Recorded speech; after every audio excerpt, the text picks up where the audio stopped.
Hi guys, we're going to talk about that item. Do you know what it is? Sway bar or anti-roll bar. We've got one here that's off the truck. It's actually a broken one. You can see that metal bar at the top. The end of it's broken, the flat is missing. It actually snapped off in the grey holder here. So what do they do? What does an anti-roll bar do? Well, it connects the two sides of the suspension. It reduces the roll of the car. Does it make any difference? Well, some people have said they run them with, some people have said they run them without. So we thought, let's try it. We ran the car with it and then we ran it without it. So we'll show you that footage in a minute.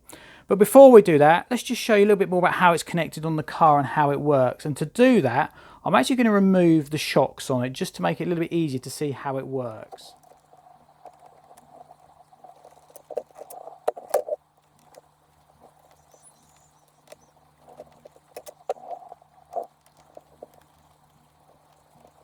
So there we go, we've removed the shocks, just pulled them out the top here just to remove them so they're not actually acting on the suspension.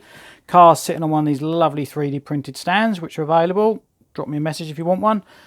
And it makes it so much easier to work on. But as you can see, with the anti-roll bar connected and the suspension removed, if I lift up this wheel, you can see, possibly you can't actually, but you can see it acts on the other wheel. It pushes it up as well, so they are slightly connected. This roll bar is actually very thin. You can see one here off the truck, and they're very, very thin, but they're effectively a torsion spring. So it reacts, this part here twists, and it reacts on the other side to try and reduce the roll of the car. So we have the shocks back on the car, mounted back on. The long screw through there, mounts the shocks of the two shocks. I think that's pretty much a bit of a naff design if you ask me. I mean, there should at least be a spacer on there. It's a little bit DIY if you ask me, but that's the way Traxxas have designed it. So we've got it connected back up, and if you now watch the suspension, if you're turning into a corner, if you've got a right hand corner, the suspension is going to want to do that. And you know these cars are very good at wanting to flip over. So with the roll bar on, it just tries to keep the car leveler. It just tries to reduce this pitching action. Because they're connected, it reduces that pitching action. I am slightly sceptical as to how much effect it has because it is quite a thin roll bar. But we will see. And there is one on the back of the car as well. On the back, you've got this long connecting rod here, which works in the same way. It's then connected to the lower axle. I'm not going to worry about that. Generally, if you remove a roll bar from that end, it will have slightly more grip. So if you remove the rear roll bar, it will have more rear end grip. And if you remove the front one, it will have more front end grip. When we remove it, all we're going to do is we're just going to remove this link here to the wishbone. You want to be careful. If you do actually break this, and I broke one of these and I didn't realise, and this bit can get caught up in the suspension. So we will just be very careful. We'll just run it for a little while with that off and just make sure we don't foul any of the suspension up. We'll see how it goes. No roll bar. Right, okay. So here we have the roll bar has been removed on the orange truck. And as you can see, it is quite a handful. It's lifting the rear inside wheel, and you've flicked round there, really does make a big difference. So blue truck with roll bar, orange truck has no roll bar on it.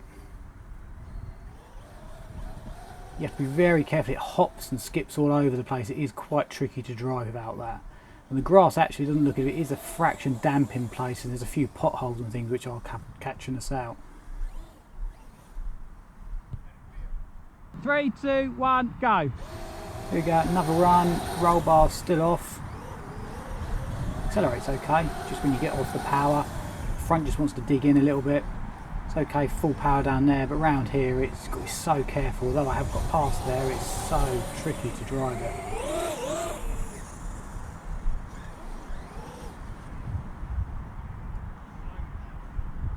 Three, two, one, do one more run, check we're not going to crash into anyone. And get taken out at the story of my life when I'm racing.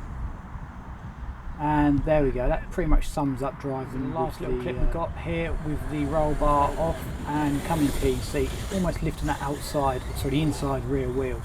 You're so careful on it. I mean, they're easy trucks to flip anyway, but it really is tricky.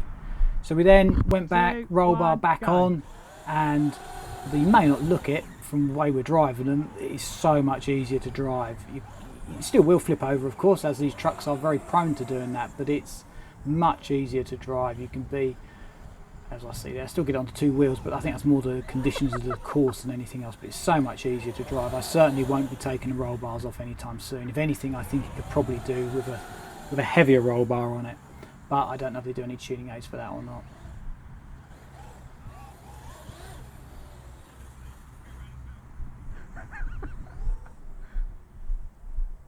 So the last little run here. Again, I hope that's been a little bit of interest. We've actually got quite a bit more footage from this day when we were running. We had some good runs here. Obviously we were running 6 cells, don't entertain 4 cells now, they're too slow. But I hope you've enjoyed that. Please like, share and subscribe, and we will do some more videos shortly.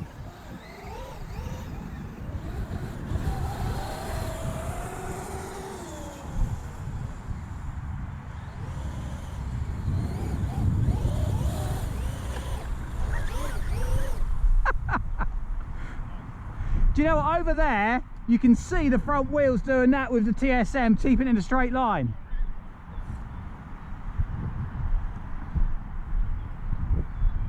Go on, another one, 3, 2, 1, go.